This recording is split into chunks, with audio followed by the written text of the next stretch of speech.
প্রিয় নবীকে একটি দেয়ালের পাশে বসিয়ে ছাদের উপর থেকে পাথর নিক্ষেপ করে পাথর ফেলে দিয়ে রাসূলকে হত্যা করার একটা ষড়যন্ত্র তারা বাস্তবায়ন করার পথে চলে গিয়েছিল।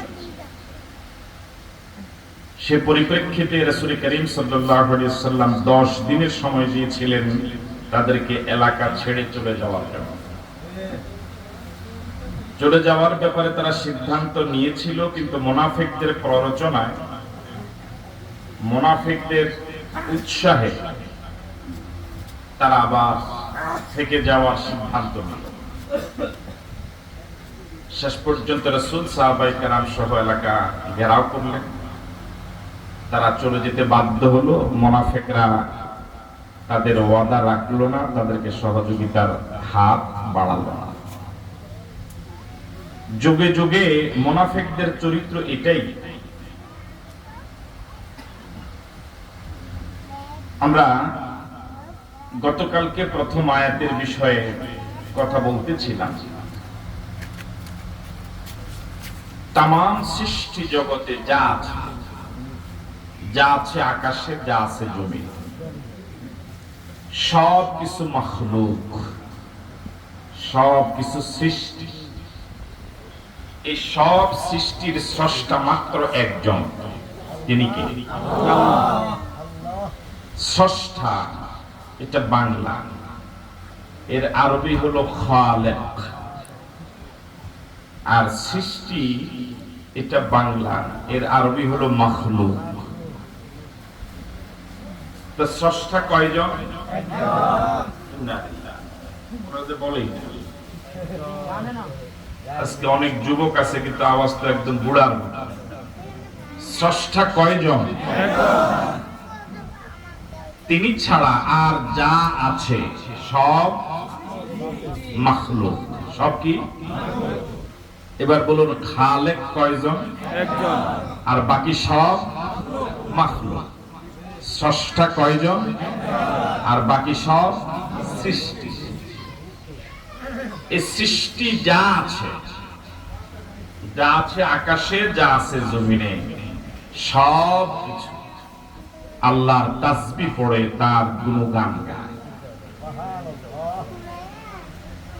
ওদের ভাষা আমরা বুঝি না। মানুষ যেভাবে মানুষের ভাষা বুঝে, যেমন আমি আপনাদের সাথে কথা বলি, আপনারা আমার কথাগুলো বুঝেন, আমি আপনাদের কাছ থেকে কিছু জবাব চাই, মাঝে মাঝে আপনারা জবাব দেন, সেটা আমি বুঝি। কিন্তু কোন প্রাণী, অন্য ভিন্ন কোন প্রাণীর কথা আমি যেভাবে বুঝতাম না, আপনারা বুঝতেন না। ঠিক নয় কি? প্রাণী জগৎ সবাই তাদের নিজ নিজ ভাষায় আল্লাহর গুণগান গায়। তাদের ভাষা আমরা না বুঝার কারণে আমরা বুঝি না। সাগরের পাড়ে গেলে পরে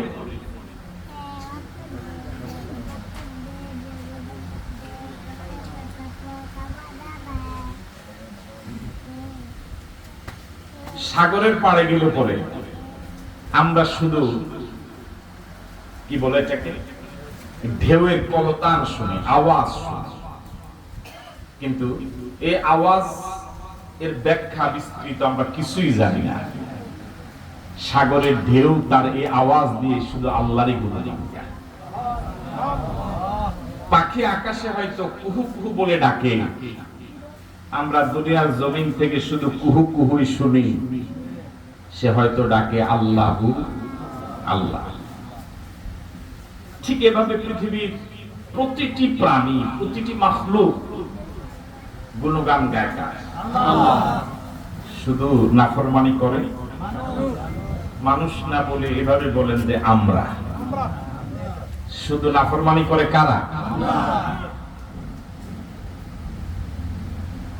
আল্লাহ রাব্বুল আলামিন বলেন, সাব্বাহা লিল্লাহি মা ফিস সামাওয়াতি ওয়া মা ফিল আরদ ওয়া হুয়াল আজিজুল হাকীম। সাত আকাশে যা আছে, বিস্তীর্ণ জমিনে যা আছে সব আল্লাহর গুণগান গায়, সব আল্লাহর তাসবিহ পড়ে। প্রথম দিন বলেছিলাম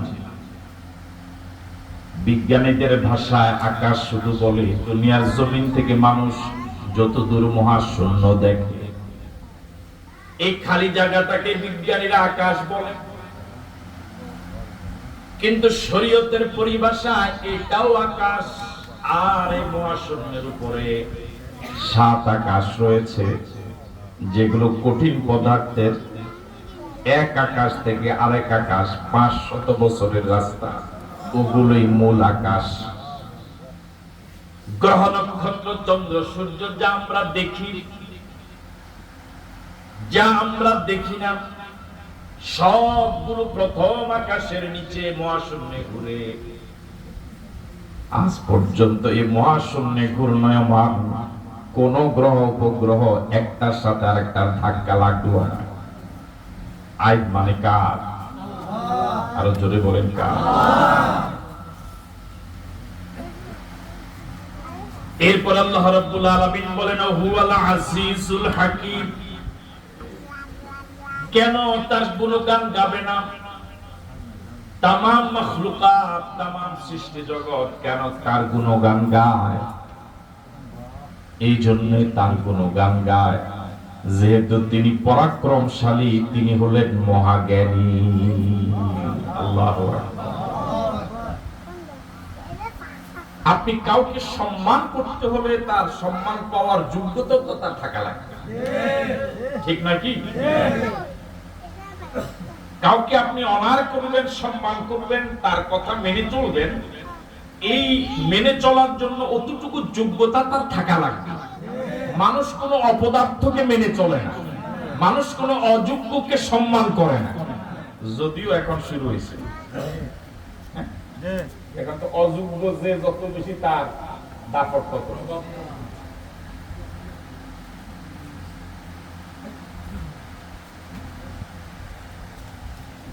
মানুষ মানুষকে ভালোবাসে 4 কারণ: জামাল, কামাল, এহসান, কারাম। জামাল মানে সুন্দর। একটা মানুষ, তাকে আপনি চিনেন না, তার পরিচয় জানেন না, তার ঘর বাড়ি ঠিকানা কিছুই জানা নাই, এর আগে কখনো আপনি তাকে দেখেন না। প্রথমে দেখেই তার চেহারাটা খুব সুন্দর, গায়ের রং খুব ফর্সা, কথা খুব চমৎকার ভাবে বলে, আপনি কিন্তু তার প্রতি একটা শ্রদ্ধাবোধ আপনার জেগেই যায়, ঠিক না? এটা কেন জাগলো? সৌন্দর্যের কারণে। মনোযোগ নাই কোন আপনাদের? কিসের কারণে? সৌন্দর্যের। অথচ এর সাথে আপনার পূর্বের কোনো পরিচয় নাই, কিছুই জানেন না, ঠিকানা। দেখেই তার প্রতি একটা মায়া লাগলো, শ্রদ্ধা জাগলো। তার রূপ সৌন্দর্য, চেহারা, অবয়ব দেখে এটা মনের অজান্তেই, নিজের ইচ্ছার বাহিরেই তার প্রতি একটা শ্রদ্ধাবোধ। 2 নম্বর যে কারণে মানুষ মানুষকে শ্রদ্ধা করে, মহাব্বত করে, ভালোবাসে, সেটার নাম হলো কামাল। কামাল মানে যোগ্যতা। কি? একটা লোক চেহারা ভালো নয়, গায়ের চামড়া ফর্সা নয়, কালো মানুষ, চেহারা বিশ্রী, চেহারা মায়া নাই, কিন্তু লোকটা খুব যোগ্য। একেবারে যত কঠিন অঙ্ক হোক সে পারে, একেবারে থ্রুল ইংরেজিতে কথা বলতে পারে, দেশ এবং আন্তর্জাতিক সম্পর্কে তার প্রচন্ড জ্ঞান, প্রচন্ড মেধাবী সে। তার এই পরিপূর্ণ যোগ্যতার কারণে চেহারা যদি কালো হয়, চেহারা যদি বিশ্রী হয়, তার প্রতি আপনার একটা শ্রদ্ধাবোধ যায়। কথা বলে ঠিক নয় কি? 3 নাম্বার এহসান। লোকটার ভিতরে রূপ সৌন্দর্য নাই, চেহারাও মায়াবী না, জ্ঞানী, তেমন কোন বিচক্ষণতা তার মাঝে নাই। কিন্তু আপনি একদিন কঠিন বিপদে পড়ে গিয়েছিলেন, সে তখন আপনার প্রতি এহসান করেছে, আপনার ওই বিপদে আপনার পাশে দাঁড়িয়েছে। আপনি যদি মানুষ হন, এই লোকটার এই এহসানকে আপনি স্মরণ করে তার প্রতি শ্রদ্ধাবোধ জাগবে, ভালোবাসা জাগবে। আমি কি কথা বুঝাতে পারছি আপনাকে? কিন্তু অমানুষ যারা, যে লোকটা বিপদে আপনাকে সহযোগিতা করলো তার প্রতি মানুষ যারা, তার শ্রদ্ধা জাগে, ভালোবাসা জাগে। আর যারা অমানুষ, বিপদ থেকে সেরে যাওয়ার পর ওরে আবার বিপদে ফালানোর চেষ্টা করে। 4 নম্বর হলো কারাবাত। কারাবাত শব্দের অর্থ হলো নৈকট্য, কাছাকাছি থাকা। একটা ছাত্র আরেকজন ছাত্রের সাথে একসাথে একই রুমে ছাত্রাবাসে থাকে, বোর্ডিং এ থাকে, একই রুমে পাশাপাশি, অথবা কর্মজীবনে দুইজন একই রুমে মেসে 2 বছর, 3 বছর, 5 বছর। এই লোকটা আপনার পাশের সিটের যে লোকটা, যার সাথে আপনি দীর্ঘদিন থাকেন, সে সুন্দর নয়, তেমন যোগ্য নয়, আপনার প্রতি তার কোনো কি নাই, এই এহসান নয়, আপনার প্রতি তার কোনো দয়া, কিন্তু একসাথে দীর্ঘদিন থাকার কারণে তার প্রতি আপনার একটা ভালোবাসা তৈরি হবে কি হবে না? আমার ভাইরা, এই কথাটা এই জন্যই বললাম, মানুষ মানুষকে শ্রদ্ধা করার জন্য তার কোনো না কোনো অবদান আপনার প্রতি করা লাগবে, থাকা লাগবে। মানুষ মানুষকে শ্রদ্ধা করে, সম্মান করে, অনার করে, তার যোগ্যতার কারণে তাকে মেনে চলে। তামাম পৃথিবীর সৃষ্টি জগতের সব কিছু ইচ্ছা অনিচ্ছায় আল্লাহর গুণগান গায়, তারই তাসবিহ পড়ে, 24 ঘন্টা তার শুকর আদায় করে। এবার আপনাদের কাছে প্রশ্ন, তামাম পৃথিবীর সব মাখলুকাতের শুকরিয়া, কৃতজ্ঞতা, তাসবিহ, পুত পবিত্রতা পাওয়ার মতো আল্লাহ কি যোগ্য? হ্যাঁ, কত আনা? কত পার্সেন্ট? 100% জবাব তো দিলেন না। কত পার্সেন্ট? 100%। এই জন্য আল্লাহ রাব্বুল আলামিন বলেন, মানুষ শোনো, তামাম পৃথিবীর সব মাখলুকাত আমি আল্লাহর তাসবিহ খামোখা এমনি পড়ে না। ওয়া হুয়াল আজিজুল হাকীম।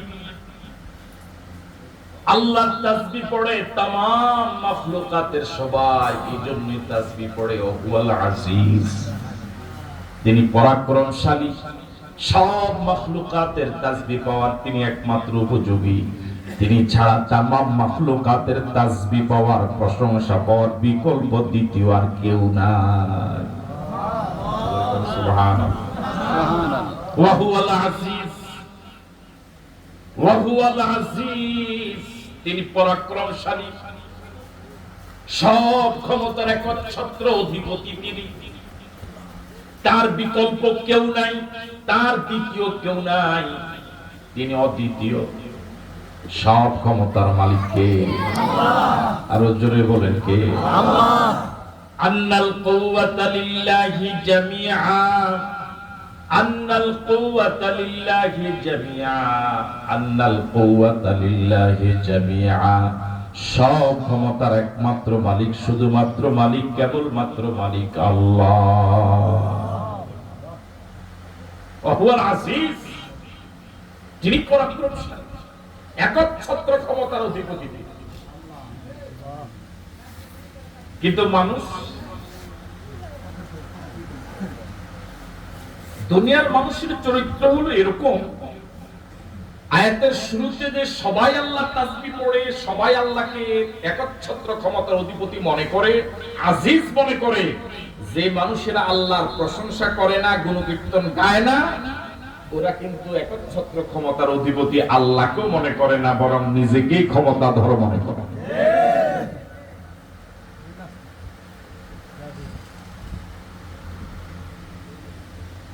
ওয়া হুয়াল আজিজ, তিনি একচ্ছত্র ক্ষমতার মালিক, তিনি ক্ষমতাধর। উদাহরণ দিতে গিয়ে আমি বলে থাকি, এই ছোট্ট একটা প্যান্ডেল ঝুলানো গেল না খুঁটি ছাড়া, একটা নয়, দুইটা নয়, অসংখ্য খুঁটি লেগেছে। আর ওই বিশাল আকাশ একটাও খুঁটি ছাড়া যিনি ঝুলায় রাখলেন, তিনি যদি ক্ষমতাবান না হন, তিনি যদি পরাক্রমশালী না হন, আর পরাক্রমশালী কে হবে? ঠিক না? আল হাকিম, তিনি মহাজ্ঞানী, সব জ্ঞানের একমাত্র মালিক কে? মানুষকে আল্লাহ কতটুকু জ্ঞান দিলেন? আল্লাহ রাব্বুল আলামিন কোরআন মাজিদে বলেন, ওয়ামা উতিতুম মিনাল ইলমি ইল্লা কলিলা। ও বান্দা, আমি বান্দাকে সামান্য নয় সামান্যতম ইলম দিলাম। সুবহানাল্লাহ। আমাদেরকে কতটুকু ইলম দিয়েছেন? সামান্যতম, একেবারে সামান্য। সব ইলমের মালিক কে? আল্লাহ। ওয়া হুয়াল আলিমুল হাকিম, সব জ্ঞানের আধার তিনি, সব জ্ঞানের মালিক তিনি। অন্য আয়াতে আল্লাহ পাক বলেন, ওয়াল্লাহু ইয়ালামু ওয়া আনতুম লা তা'লামুন। আল্লাহ সব জানে, তোমরা জানো না। সুবহানাল্লাহ।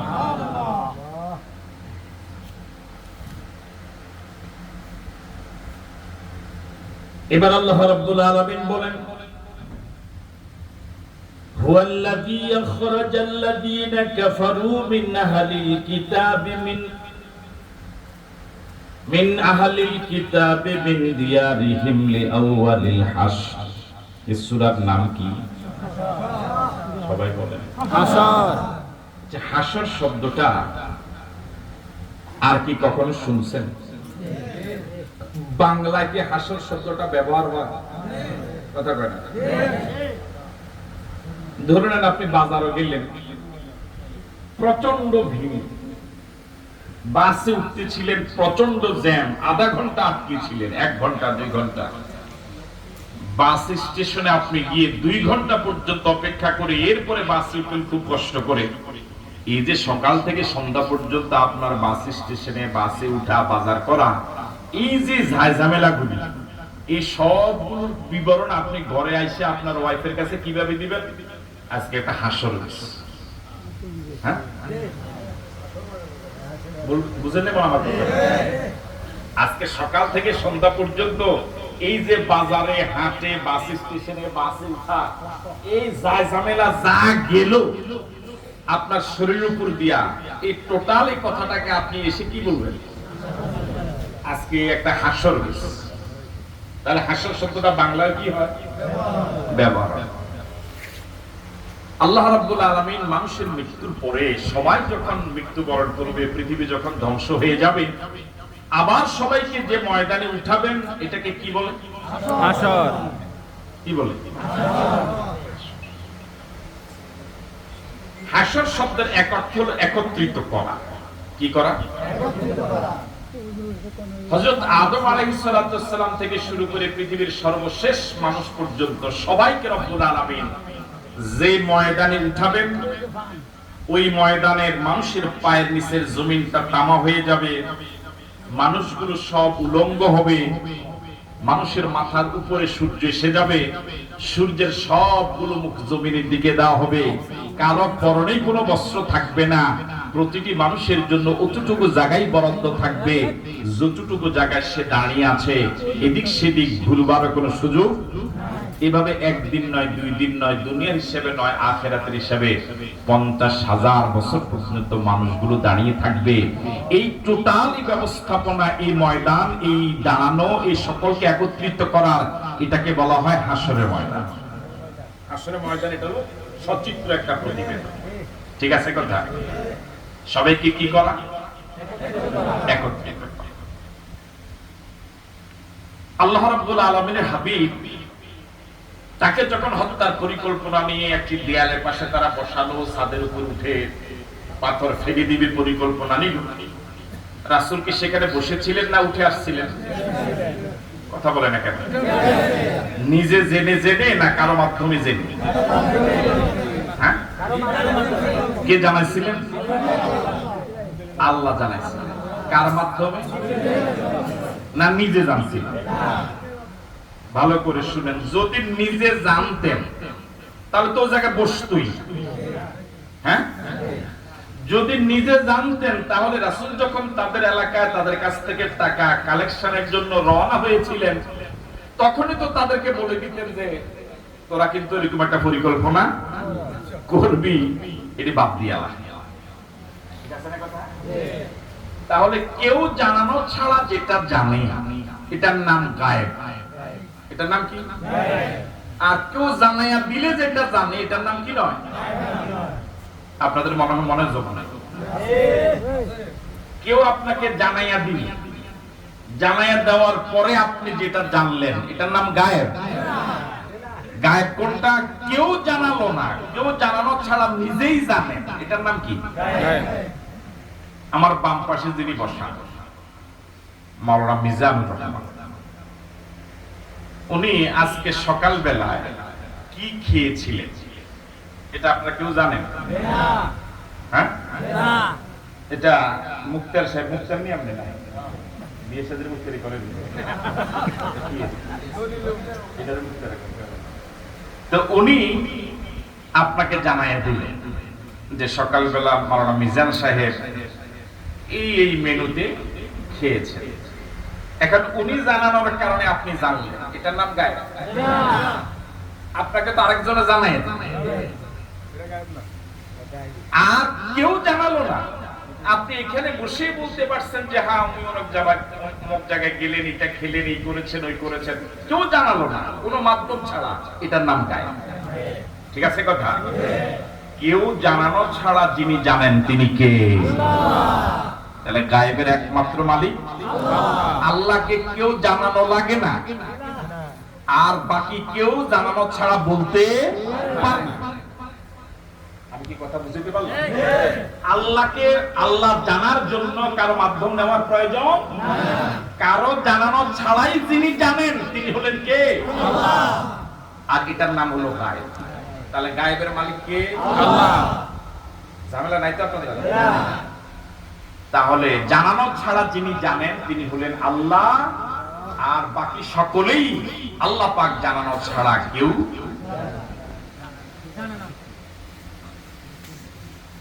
জিবরাইল আলাইহিস সালাতুস সালামকে আল্লাহ রাব্বুল আলামিন পাঠালেন খুব দ্রুত, যে আমার হাবিব যে জায়গায় বসে আছে এই জায়গা থেকে দ্রুত উঠে যেতে বলো। রাসূল চলে আসলেন, তাদের পরিকল্পনা জেনে গেলেন। পরিকল্পনা কিন্তু, ষড়যন্ত্র কিন্তু এটা শুরু হয়েছে বহু আগ থেকে, এটা কিন্তু এখনো চলমান আছে। অবশ্য আমাদের বাংলাদেশে নাই, ষড়যন্ত্র শব্দটা আমাদের বাংলাদেশের ডিকশনারি দিয়ে নাই।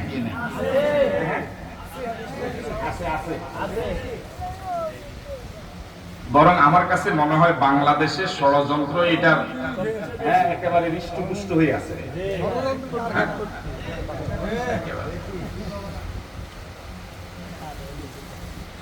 তো ষড়যন্ত্র মোকাবেলা করার জন্য রাসূলকে আল্লাহ পাক জিবরাইলের মাধ্যমে জানায় দিলেন, কিন্তু আমাদের এখন তার পৃথিবীতে নবুয়ত নাই, এখন তার জিবরাইল আসবে না, কিন্তু ষড়যন্ত্র তো এখনো আছে।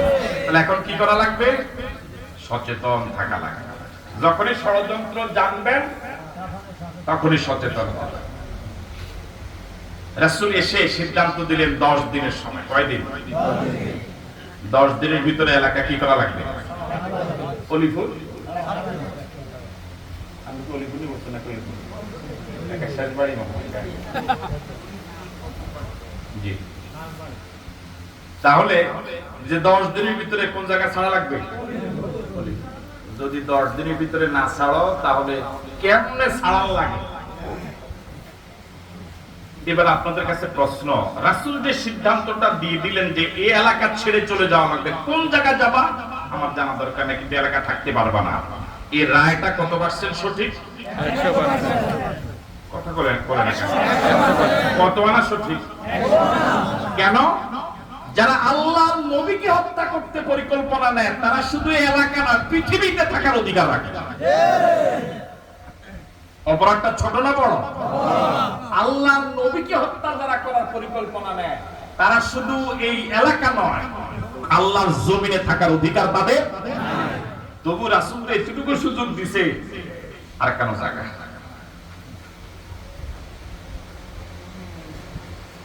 এবার আল্লাহ রাব্বুল আলামিন বলেন, রাসূলের সিদ্ধান্ত জানাই আসছে তো কথা কাটা কেন?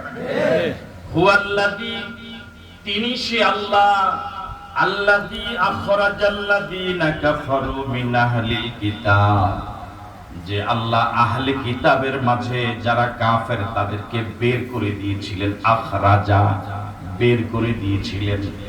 মিন দিয়ারিহিম, তাদের ঘর বাড়ি থেকে। লিআউয়ালিল হাসরে, প্রথমবার একত্রিত করে। তারা যে গেছে গ্রুপে গ্রুপে যায় না, একসাথে সবাই। হ্যাঁ, এখন না বড় বড় মুরব্বীরা হ্যাঁ মুরিদদেরকে ফালাইয়া হারে। হ্যাঁ, আচ্ছা আমার বুঝে আইয়ে না, আমরা একটু বুঝানছে দেখি আপনারা যে কম একজনে আরেকজনের বিপদে এত মহব্বত এত মায়া হিসাবে আপনারা গুরু দেন, ছাগল দেন যে হিসাবে আমার পরকালে কি করি।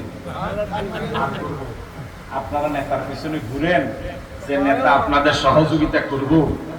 নেতা পরকালে সহযোগিতা দূরের কথা, দুনিয়াতে তো খবরে রাখে না। হ্যাঁ, মাওলানা মিজান যে গেল হে হে মুয়াজ্জিনের কাছে কইয়ে দাও কি ফায়দা? বলে তোমার লগে একসাথে এক মসজিদে চাকরি করছি, আমার তো মুসল্লিরা চায় না আমি যাইয়া, তুমি খাও, এটা তো পেয়ে যেতে পারে না। তার পিছনে হাঁটি লাভ আছে না? মাওলানা মিজানের পিছনে হাঁটি কোনো লাভ আছে? হাসরের ময়দানে যে মানুষ ইয়া নাফসি করবে, এটা তো দুনিয়াতে বিপদে পড়লে বোঝা যায়। দুনিয়াতে তো ইয়া নাফসি শুরু হয়ে গেছে। হাসরের ময়দানে কেউ কারো না। হুয়াল্লাযী, কেন আল্লাহ তাসবিহ পড়বা, কেন আল্লাহ শুকরিয়া আদায় করবা, কেন আল্লাহর প্রশংসা করবা? তিনি তো সে আল্লাহ যিনি আল্লাযী আখরাজাল্লাযীনা কাফারু মিন আহলিল কিতাব, আহলে কিতাবের মাঝে যারা কাফের বনু নজির, যারা ইহুদিদের মাঝে যারা বনু নজির, তাদেরকে বের করে দিয়েছিলেন কে? কে বের করে দিয়েছিলেন? কোথা থেকে বের করে দিয়েছিলেন? মিন দিয়ারিহিম, তাদের ঘর বাড়ি থেকে। লিআউয়ালিল হাসরে, প্রথমবার একত্রিত করে। রাসূল করিম সাল্লাল্লাহু আলাইহি ওয়াসাল্লামের সিদ্ধান্ত জানিয়ে দেওয়ার পরে, যেটা গতকাল বলেছিলাম, আজ আবার শুরুতে কিছুটা ইঙ্গিত দিলাম, তারা সিদ্ধান্ত নিয়েছিল চলে যাওয়ার জন্য, কিন্তু শেষ পর্যন্ত মুনাফিকরা কি দিছে? বাতাস। কথা কয় না? বাতাস দিলে আগুন একটু কি হয়? বাড়ে। তো মুনাফিকরা কি দিছে? আমরা আসি না? আমরা এলাকায় এতদিন কি করছি? ঘোড়ার ঘাস কাটছি, আমরা আসি না? আমরা বড় ভাইরা আসি না? কথা কয় না? ঠিক কি ভাই? কি বড় ভাই? হ্যাঁ, এখন যে খালি শুধু দেখি কালা কালা দাগ।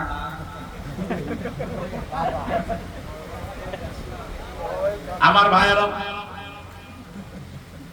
শেষ পর্যন্ত রাসূলের সিদ্ধান্ত তারা প্রথমে মানতে চেয়েছিল, কিন্তু ওই মুনাফিকদের সরদার আব্দুল্লাহ ইবনে উবাই ইবনে সালুল তার পরামর্শে মুনাফিকরা ইহুদিরা সিদ্ধান্ত চেঞ্জ করলো যে না, আমরা যাব না, যেহেতু আমাদের পক্ষে লোক আছে।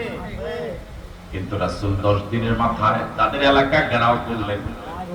শেষ পর্যন্ত তারা চলে যেতে বাধ্য হয়েছিল।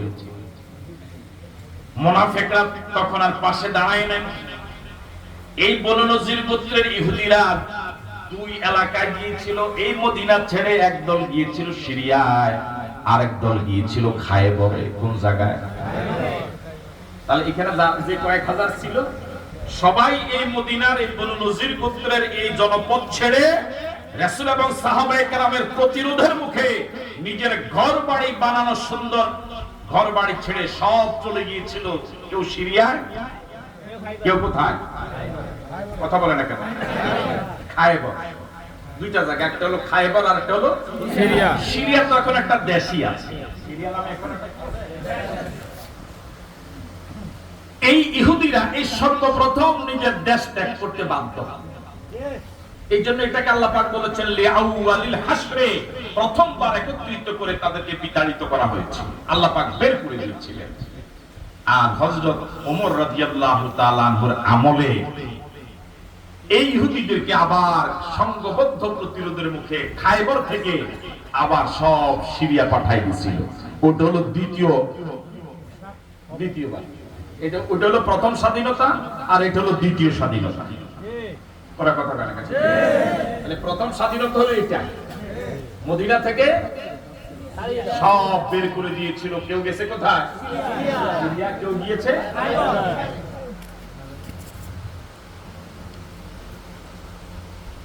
দেখুন, সাহাবায়ে কেরাম রাসূলের নেতৃত্বে ইহুদিদের জনবসতির চারপাশে ঘেরাও করে তাদেরকে হুমকি দিয়েছে, তাদের গাছগুলো কেটে ফেলেছে, বাগানগুলোতে আগুন ধরে দিয়েছে। তারা শেষ পর্যন্ত ভয়ে ভীত সন্ত্রস্ত হয়ে তারা এলাকা ছেড়ে, ঘর বাড়ি ছেড়ে চলে যেতে বাধ্য হলো। বাহ্যিকভাবে আমরা দেখলাম যে রাসূল এবং সাহাবায়ে কেরামের হুমকির মুখে তারা চলে গেছে, কিন্তু আল্লাহ পাক বলতেছেন না, আমি বের করে দিয়েছি। কথা বুঝেন? আমরা বাহ্যিকভাবে কি দেখলাম? কাদের প্রতিরোধের মুখে তারা চলে গেল? রাসূল এবং সাহাবায়ে কেরাম। কিন্তু আল্লাহ পাক কি বললেন? আমি বের করে দিয়েছি। তার মানে তারা যে পরিমাণ শক্তিশালী ছিল অস্ত্রে শস্ত্রে যুদ্ধে, যে জাতীয় অভিজ্ঞ বিজ্ঞ ছিল, আল্লাহ পাক যদি তাদেরকে বের করে দেওয়ার সিদ্ধান্ত না নিতেন, পৃথিবীর কেউ তাদেরকে বের করতে পারত না। বর্তমান অবস্থাটাও দেখেন না, যদি আল্লাহ পাকের সাহায্য যদি না থাকতো, এখানে এটা যেভাবে আইকা দিয়া এই টেবিলের সাথে লাগা ছিল, কথা বুঝেন নাই মনে হয়? আইকা ছিলেন না মনে আপনার? দাম এদিন দাম নাই, আইকারা বেশি। তো ধরেন এটা এই টেবিলের সাথে আইকা সবচেয়ে পৃথিবীর শক্তিশালী আইকা দিয়া যেভাবে লাগাইছিল, এটা পৃথিবীর কোন মানুষ, কোন আন্দোলন, কোন মিছিল, কোন মিটিং 15, 16, 17 বছরে এটারে টানতে টানতে এটা ছিঁড়ে গেছে, কিন্তু কি হয় না, উঠে নেই। তাহলে কি বোঝা গেল? আল্লাহ পাকের যদি সিদ্ধান্ত না হতো, এটা দরকার ছিঁড়ে যাবে, এটা তো লাগছে বালা। হ্যাঁ, কিন্তু আল্লাহর কি মেহেরবানি, এখানে যে এটা আইকিয়া দিয়া লাগাইছে, আল্লাহ এমন ভাবে উঠাইলো এটা বুঝাই যায় না। এখন ফাসার মধ্যে কোনো আইকে নেই। সুবহানাল্লাহ, বাড়ি যে কই আমি মনে বুঝতে পারি না। তাহলে এখন এখানে দেখা যায় যে নিশ্চয় কোনো আইকা নাই, এখানেও কি নাই, আইকা নাই, আল্লাহ পাক। তাহলে উঠাইছে কে? আল্লাহ। ইহুদিরা যেভাবে শক্তিশালী হয়ে নিজের বসতি স্থাপন করেছে দুর্গের ভিতরে, এই জন্য আল্লাহ পাক বলেছেন যে হুয়াল্লাযী আখরাজাল্লাযীনা কাফারু মিন আহলিল কিতাব, তিনি তো সে আল্লাহ যে আল্লাহ ইহুদিদেরকে, কাফেরদেরকে নিজের ঘর বাড়ি থেকে প্রথমবার একত্রিত করে বের করে দিয়েছিলেন। যে আল্লাহ তোমাদেরকে এমন শক্তিশালী একটা জালেমদের থেকে এলাকাকে মুক্ত করলেন, ওই আল্লাহর তাসবিহ না পড়ে কার তাসবিহ পড়বে? তাহলে ইহুদিরা এলাকা ছেড়ে পালিয়ে যাবার পরে এখন বিজয় মিছিল নয়, এখন গরু কাটি খাওয়ানোর সময় না, এখন আল্লাহ শুকরিয়া আদায়ের সময়। কিন্তু আমরা তো এখন শুকরিয়া টুকরিয়া পরে মনে করছেন যে না, চেয়ারটা তো খালি, এটা তো আমি যে আগে বইয়ে যাই। কথা কয় না? কেউ কেউ রাত্রে এখন স্বপ্নে দেখা শুরু করছে যে আমি তো বইয়া গেছি। আমি নাই মনে হয় না, আমি কি বুঝতে পারলাম? আল্লাহ বলতে ইহুদিদেরকে তোমরা শোনাও নাই, তোমরা তো বাস্তবে শুধু ময়দানে আল্লাহু আকবার বলেছো, কিন্তু সিদ্ধান্ত দিয়েছি আমি আল্লাহ। সুতরাং তাসবিহ আমারই করা লাগবে, প্রশংসা আমারই করা লাগবে। আবার তুমি চেয়ারে বসে আমি আল্লাহকে ভুলে যেও না।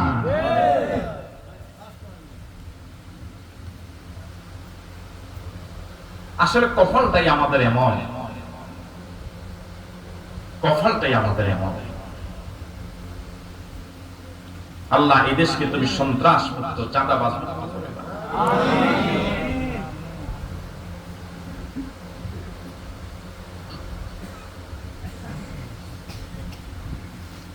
হুয়াল্লাযী আখরাজাল্লাযীনা কাফারু মিন আহলিল কিতাবি মিন দিয়ারিহিম লিআউয়ালিল হাসর। কেন আল্লাহর তাসবিহ পড়বা না? কেন এমন আল্লাহর প্রশংসা করবা না? কেন এমন আল্লাহর জিকির করবা না? যে ইহুদিরা, যে বনু নজির গোত্র তোমাদের প্রিয় নবী আল্লাহর পরে যার মর্যাদা, তামাম মাখলুকাতের উপরে যার মর্যাদা, ওই নবীকে যারা হত্যা করার পরিকল্পনা নিয়ে রাসূলকে একদম দেয়ালের পাশে বসিয়ে ছাদের উপর থেকে পাথর ফেলে দিয়ে কিছুক্ষণ পরে মেরে ফেলবে এরকম পরিকল্পনা নিল,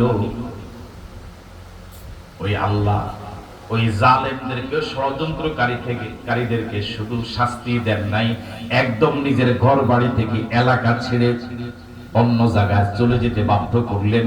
এমন আল্লাহরই তো প্রশংসা করা দরকার। একটু কল্পনা করেন, মানুষ সুখের সময় আসতে পরে মানুষ অতীত দুঃখের কথা ভুলে যায়। ছেলেরা যখন চাকরি বাকরি শুরু করে তখন মা বাবার আগের কষ্টের কথা ভুলে যায়। বাবা কত কষ্ট করে হাল চাষ করে, ছোট্ট দোকানদারি করে, মাথার গাম পায়ে ফেলে, খেয়ে না খেয়ে অসুস্থতা ভোগ করে, ডাক্তার দেখাই নাই টাকার অভাবে, এত কষ্ট করে যে বাবা সংসারটা ধরে রেখেছে, ছেলেকে লেখাপড়া করাইছে। ছেলেরা কিছুদিন পরে স্বাবলম্বী হলে পরে আগের অবস্থা, ওই দুঃখের দিনের কথা ভুলে যায়। তখন আর এই ছেলের কাছ থেকে মা এবং বাবা ভালো ব্যবহার পায়। এখন তো সুখের সময় পড়ে গেছেন, আগের দেড় যুগের কথা এখন আর মনে নাই। একটু কল্পনা করেন, চোখটা বন্ধ করে, কি ছিলেন, কথা বলা যেত না, গোটা পৃথিবী, গোটা দেশটা ছিল ভীত এবং সন্ত্রস্ত।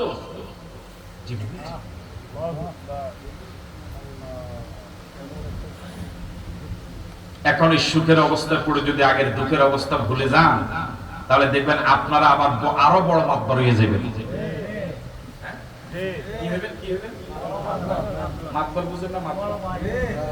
আরো বড় মাত্রা হয়ে যাবেন।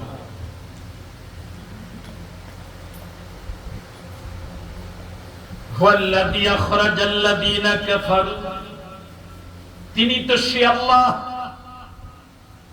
আগে বলা হলো হুয়াল আজিজুল হাকিম, তিনি পরাক্রমশালী। কেমন প্রচন্ড ক্ষমতাধর, যাদেরকে কেউ সরাতে পারে নাই তারা সরে যাবে কেউ কল্পনা করে নাই। তিনি এমন পরাক্রমশালী আল্লাহ, তিনি এমন আজিজ, তিনি এমন হাকিম। তিনি এই পরাক্রমশালী আল্লাহ শক্তিধর ইহুদিদেরকে, শক্তিধর বনু নজিরকে নিজের ঘর বাড়ি এলাকা ছেড়ে অন্যত্র চলে যেতে বাধ্য করেছেন। তাহলে সব বিজয়ের পিছনে প্রশংসা কার? আল্লাহর। কোন কৃতিত্ব নাই মানুষ।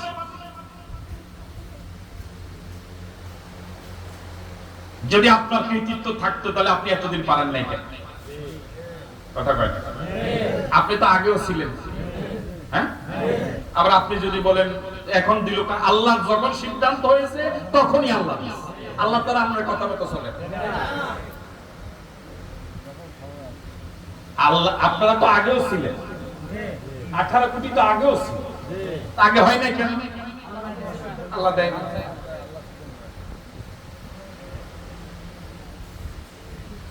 হুয়াল্লাযী আখরাজাল্লাযীনা কাফারু, কেন এমন আল্লাহর প্রশংসা করবা না? কেন এমন আল্লাহর তাসবিহ পড়বা না? কেন এমন আল্লাহর তাসবিহ পড়বা না? যেই বনু নজির ইহুদি গোত্র, কাফের গোত্র বিশ্ব নবীকে, আমার প্রিয় হাবিবকে হত্যা করার পরিকল্পনা নিয়েছে, এত বড় অপরাধ যারা করেছে,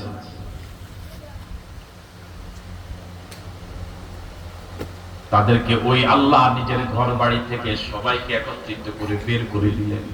সুতরাং তোমাদের উপরে আল্লাহ যে এত বড় দয়া করলেন, জালেমদেরকে এলাকা ছাড়া করলেন, এই জন্য এমন আল্লাহর প্রশংসা করা দরকার, তাসবিহ পড়া দরকার।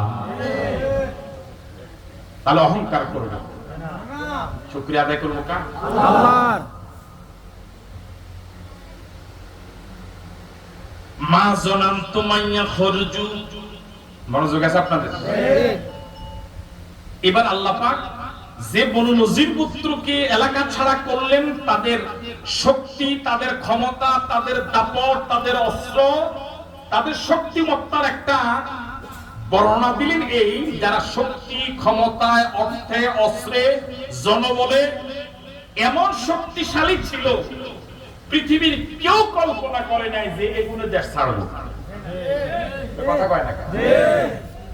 আবার ওরা নিজের টাকার গরমে, ক্ষমতার গরমে, অস্ত্রের গরমে, জনবলের গরমে এমন ভাবে নিজেকে অহংকারী করে তুলেছে যে আমগো উপরে কথা কয় না। আর কি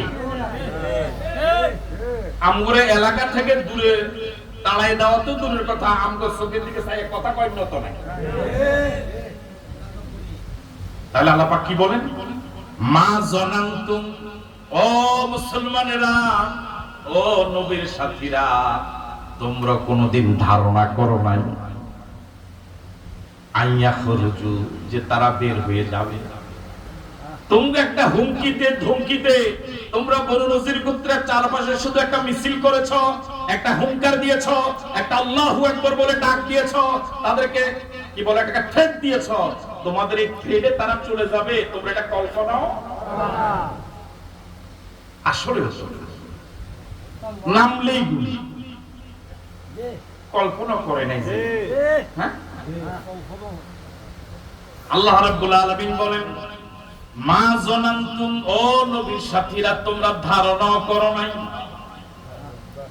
আইয়া খুরুজু, ওই বনু নজির গোত্র যে করম শক্তিশালী ছিল, টাকাওয়ালা, ক্ষমতাওয়ালা, দাপটওয়ালা, অস্ত্রওয়ালা, এবং প্রত্যেকের বাড়ি হলো এক একটা ক্যান্টনমেন্ট। বুঝলেন? ইহুদি বনু নজির গোত্র তাদের ঘরগুলোই ছিল বাংকার। বাংকার বুঝলেন তো? সেনাবাহিনীর যুদ্ধের ক্যাম্প। তাদের প্রত্যেকটা বাড়ি ছিল এরকম সেনাবাহিনীর দুর্গ, প্রত্যেকটা বাড়ি ছিল ক্যান্টনমেন্ট। তারা প্রত্যেকেই শত্রুদের সাথে মোকাবেলা করার মতো নারী, পুরুষ, শিশু, বৃদ্ধ সবাই কি করে? যুদ্ধ করার জন্য, প্রতিরোধ নেওয়ার জন্য সক্ষম। সুতরাং এরকম একটা দল তোমাদের এই বনু নজির গোত্র তোমাদের একটা হুমকিতে চলে যাবে, এটা তোমরা কখনো কল্পনাও। শেষ পর্যন্ত তা আসলে মানুষ মনে করছে যে না, আল্লাহ না ধরলে কথা কয় এরকম একটা অবস্থা হয়েছিল না? আমরা না, এরকম একটা অবস্থা হয়েছিল তো, আমার মনে ডাকে না এই আন্দোলন গেল না। আর যদি আল্লাহ কোন সময় ডরে, এছাড়া আর হইতো না। তো কয়েকদিন আগেও তো আপনারা কইছেন যে না, আল্লাহ না ধরলে, তো এখন আবার কি কোনো আমরা না করছি? কথা কয় না, বুঝলেন না? কয়েকদিন আগে আপনারা কি কইছেন? আল্লাহ না ধরলে, আর এখন কি কর? আল্লাহর এখন কোন কৃতিত্ব আপনারা দেন না, সব আপনি করেন। আমরা কি আসেনি? আমরা কি আছে?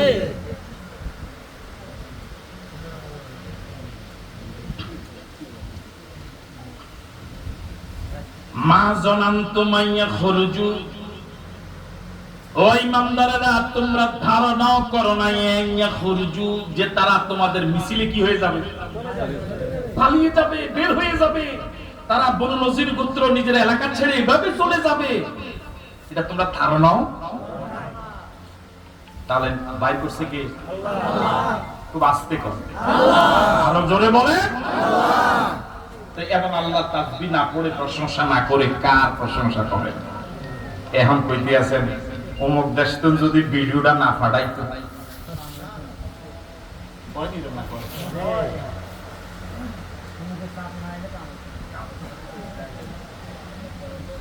এবার আল্লাহ রাব্বুল আলামিন বলেন ওয়াজান্নু, এতক্ষণ বলি ইমানদারদের কথা, তোমরা ধারণা। আবার এবার ওই যারা পালাইয়া গেল, বনু নজির গোত্র যারা নিজের এলাকা ছেড়ে অন্য জায়গায় চলে গেল, কোন কয় জায়গায় গেছে? সিরিয়া আর খাইবর। তারাও ধারণা করেছিল, এই বনু নজির গোত্র ধারণা করেছে যে আমাদের এত অস্ত্র, আমাদের এত প্রশিক্ষণ, অস্ত্র না জমা দিছি, প্রশিক্ষণ তো কি দেই? আবার এগুলো অস্ত্র দেয় না, প্রশিক্ষণও দেয় না। কথা কয় না? তাহলে যে এরা ধারণা করেছে যে আমাদের যেরকম অস্ত্র, আমাদের যেরকম জনসংখ্যা, আমাদের যেরকম প্রত্যেকের বাড়ি দুর্গ, প্রত্যেকের বাড়ি ক্যান্টনমেন্ট, আমাদের অস্ত্রের বল, জনবল, অর্থবল, বৃক্ষরাজিতে ঘেরা, চতুর্দিক থেকে ঘন ঘন গাছে ঘেরা, মানে প্রাকৃতিক ভাবেই তাদের এই বনু নজির গোত্রের এলাকাটা হলো সুরক্ষিত। কি? সুতরাং তারা ধারণা করছে পৃথিবীর যত শক্তিশালী দলে হোক সম্ভব না। বুঝলেন কথা? যে আমগরে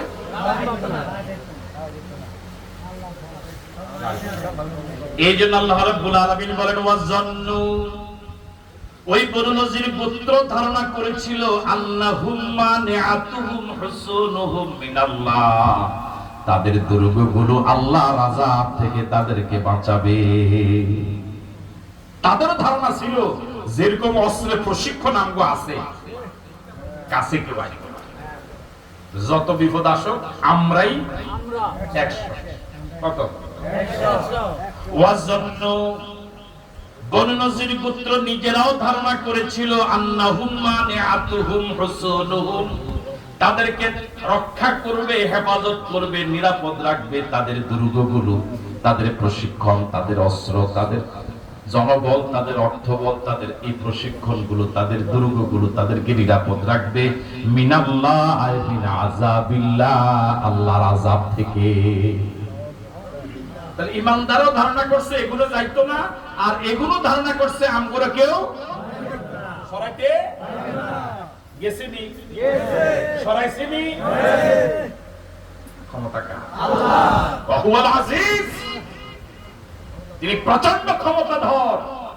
তিনি সব সময় ধরে না, সবাইকে ধরে না। যখন তার সিদ্ধান্ত ধরবে তখন আল্লাহর ধরা থেকে কেউ কাউকে বাঁচাতে পারে না। তিনি কে? আল্লাহ।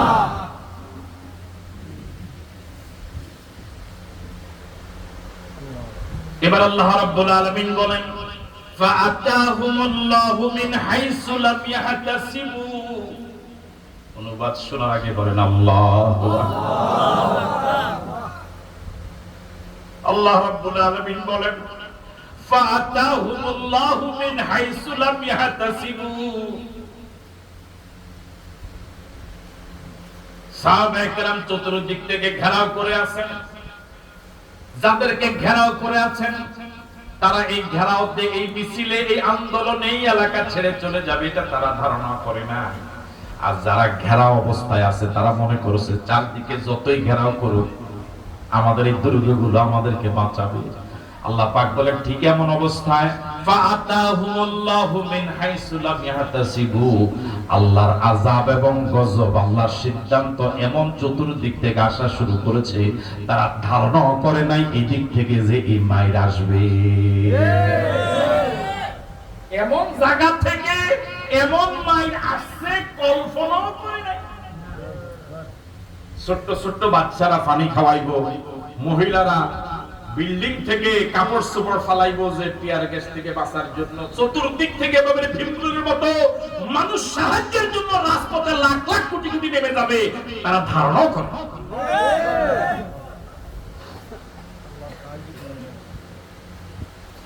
আল্লাহ রাব্বুল আলামিন বলেন ফাআতাহুমুল্লাহু মিন হাইসু লাম ইয়াহতাসিবু, ফাআতাহুমুল্লাহু মিন হাইসু লাম ইয়াহতাসিবু। আল্লাহ পাকের আযাব এবং চতুর্দিক থেকে আসা শুরু করলো। লাম ইয়াহতাসিবু, এই জায়গা দিয়া এই ছোট্ট পাথরের আঘাত যে এত জোরে পড়বে ধারণা করে। হ্যাঁ, আমি তো চেয়ারে আছি, ওমা মুক্তা সবাই একবার 45 মিনিট কিটা কয় মাথায় ধরনি কথা। হ্যাঁ, মিন হাইসুলাম, আমি ধারণা করি নাই যে উনি এসে আমার কি করবে, কারণ আমার আপন আত্মীয় তো কথা কয় না। উনি না মাহফিলের সভাপতি, তো ওনার সভাপতিতে তো আমি মাহফিলে আসছি। উনি যদি এক হুজুর আমরা জানগা, এটা তো আমার কল্পনার বাইরে, আমি মনে বুঝাইতে পারি না। উনি মাহফিলের সভাপতি, মা উনি, বাবা উনি, আবার আমি এন্দি আছে মাপ করে আসো, আবার ওই কি জানি আছে এ যারা আছে, তো এগুলো আমার দাওয়াত দিল, এগুলো আমার আনলো, কি সুন্দর আম খাওয়ায়, মালটা খাওয়ায়, কিটা কিটা খাওয়ায়, আবার যাওয়ার সময় পয়সাও দিব। আমি আশায় বই রয়েছি